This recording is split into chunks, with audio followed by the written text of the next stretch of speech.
Hi guys and welcome back to MCK series. If you're a returning subscriber, thank you for your support. If you're new to this channel, kindly consider subscribing. You all must have seen the viral video of a brave success, a worry child that was able to speak up about not being able to pay school fees and how she wanted the school to flog her instead of to send her home. It says a lot of things about her. I see her as an intelligent girl, very brave for her, the way she had the boldness to speak to her neighbor when she was interviewing her. You never pay now. I never been. Let me say I'm not go pay. They're gonna push it, but the frog but they're gonna push it. Okay, so you wait, but you better not make the flog you or make the say me you go tell your mommy. They flog me. They flog me. Why they go flog me? you? That will be flog. The can go tired. They go tired for flogging. They go flog. They go tired. And they say that stuff. I tell they say I told my father. And they say that stuff. Oh, this little girl is very hilarious. Though this is a very serious case anyway. But the way she said that they will flog and get tired and the cane will get tired, that means she's not even ready to stop coming to school. And when they think they're stubborn, she will tell them that she's stubborn past them. Anyway, guys, this is not a laughing matter though, but just that the girl cracked me up. I'm just thinking about the poor parents in the society that can't even afford to pay the school fees of their children and how these children have been managing. What of those ones that can't afford? Because right now, because of success issue, a lot of celebrities have come out to pay for her school fees and also proposed giving her scholarship up to university level. And I applaud them for that, but I don't know the reason why most often when a video goes viral, that's when you see celebrities trying to offer assistance to vulnerable children. I don't know if you can remember a 5-year-old baby Taju in 2018 when the video went viral, a small boy living with the grandmother, that most celebrities rallied around to offer assistance, even the governor's wife. But I don't even know his whereabouts now. What's your name? I don't think Nigerian celebrities need to wait for a video to go viral for them to render assistance. I think they need to be more strategic in helping vulnerable children in society, and better still, they can still come together and advocate for children protection and also better welfare for the parents so that they can take care of the children. Because it doesn't make sense at the end of the day you pay the school fees, the child doesn't live in good accommodation, the child will not be able to learn very well, and the parents they don't even have enough money to sustain the child. The brave girl's success, her viral video really caused a ripple effect because Sapele local government chairman also gave her scholarship and cash. But at the end of the day, success is only one person. What of other children, other vulnerable children that cannot afford to pay their school fees? What's going to happen to them? Is anybody thinking about them at all? What's the government doing about them? I thank everybody who contributed to Success Scholarship and the cash donation, but we need to start thinking about other children like Success scattered all over our community. You look around, there are people who are like Success, the underprivileged children, the vulnerable children in the community that nobody cares about them. I don't know why our leaders will wait for people to remind them of their responsibility. We have such irresponsible leaders in Nigeria. Just take a look at Success School, an old dilapidated building, Okotiebo Primary School, Sapele in Delta State. This building can collapse at any time. There was one that collapsed in Lagos last week, killing hundreds of school children. So if not for Success, nobody would have heard about this school and nobody will think about the reconstruction that is going on right now because they're doing the reconstruction because of Success. And meanwhile, they have senators representing that region, they have a house of rep, they have local government chairman, and they have a state governor. Nobody cared about all this. I can bet you there are other schools like this school scattered all over the local government that nobody cares about, even scattered around the state and across the country, and nobody cares about that. Nobody is thinking about renovating them till one of the building collapse again. Then people will be on their toes, or they will wait for another video to go viral. Then everybody will rush to that school and start donating, start doing reconstruction. It is sad that nobody wants to nip the problem in the bud. Do I want to talk about the teachers? Some of the teachers are being owed several months of salary and nobody is saying anything about that. You are compelled to come to school every day. Nobody cares about how you feed, how you take care of your responsibilities. It will not be surprising to me that allocation has been made for the renovation of this school, but it has been embezzled because our leader, what they care about is only for their family and their relations. They don't care about the poor. They neither care for you and me, nor for the betterment of the society. Some of them, their kids are out of the country, they're studying abroad, so what's the point fixing a school? Now, more than how many students now?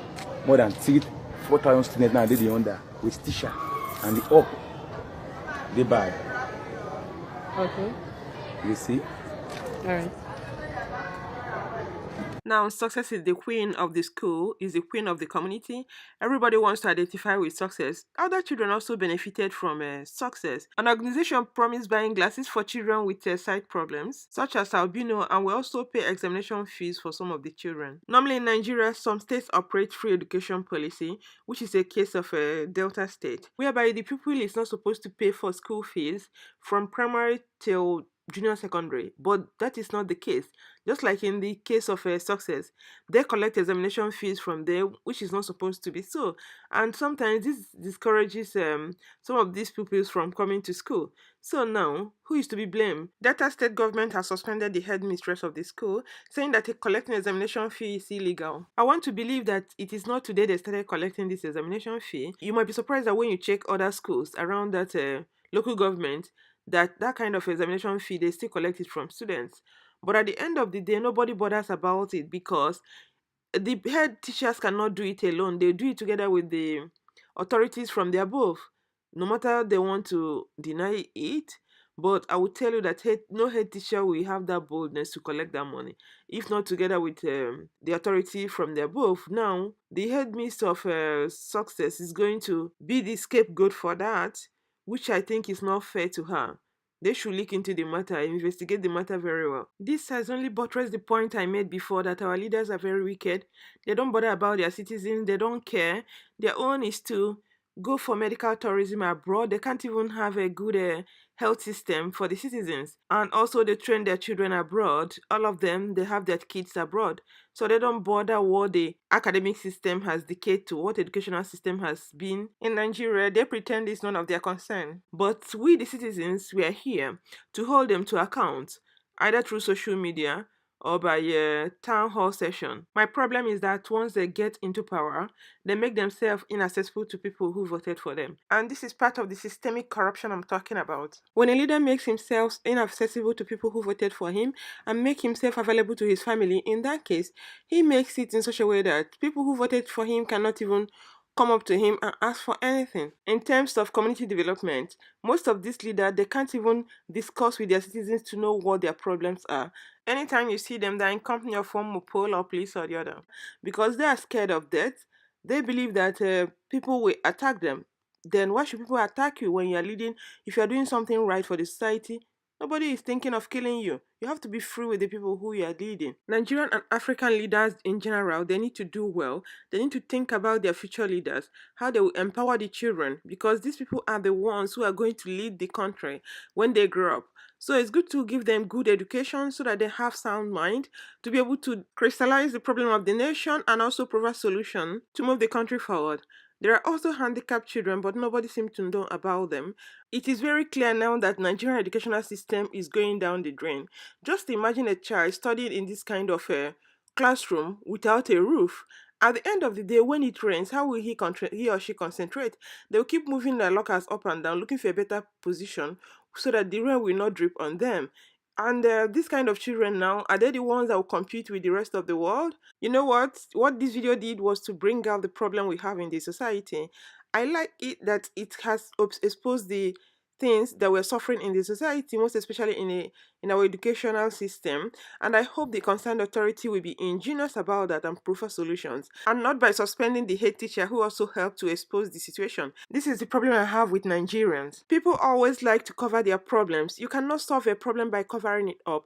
The only thing it does is to eat deep into your system and kill you along the line. So you better expose the problem before it overwhelms you. I encourage and call on the youths to find a way to expose these leaders, because since they're not ready to do their job, except you bring it to the limelight, you find a way to expose them. Your phone is a very important tool. That phone you have in your hand, you find a way to use it to make your government accountable to you. I can't imagine a country like Nigeria that has exported crude oil for over 30 years, not having basic essential amenities for the citizens, like pipe-borne water, good road network, good health system, and not to talk of a good education. It breaks my heart that the government has decided to be irresponsible and wayward.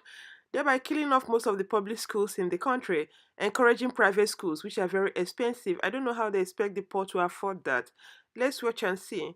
I'm gonna sign off here. Stay healthy and safe, and remember to share this video with family and friends. I would like to read their comments. What do you think about the educational system in Nigeria? How do you think about our leaders?